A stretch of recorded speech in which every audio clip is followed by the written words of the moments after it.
দেখতেই পেলে এই সীতার নাচ এখন বাবার সাথে নাচ হচ্ছে। তো তোমরা যারা যারা কমেন্ট করেছিলে যে ওর অ্যাক্টিভিটি শেয়ার করতে, তো কিছু কিছু জিনিস ও যেগুলো এখন মানে নতুন নতুন শিখছে করছে সেগুলোই তোমাদের সাথে শেয়ার করছি। সব কিছু তো আর দেওয়াটা সম্ভব না, কারণ এত কিছু করে কি ছেড়ে কি দেবো, তাহলে তো ভিডিও অনেকটা বড় হয়ে যাবে। তো যাই হোক, ওখানে দেখলে নাচ করছিল আর এখানে রুটি বেলতে এসছে। ওকে রুটি বেলতে দেওয়া হয়নি বলে শুধু দেখো যে ওর রাগটা কীরকমভাবে দেখায়। ওর পেছনে সারাদিন আমাদের দৌড়াতে দৌড়াতেই দিন শেষ হয়ে যাচ্ছে, যার জন্য মানে এত তাড়াতাড়ি সময়গুলো চলে যাচ্ছে আমরা বুঝতেও পারছি না।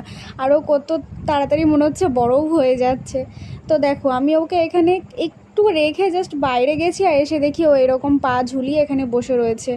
মানে সারা দিনই ও এরকম কিছু না কিছু তো করতেই আছে। আর এখন তো আস্তে আস্তে ধরে দাঁড়ানোরও চেষ্টা করে। তো ও নিজের থেকেও অনেক কিছু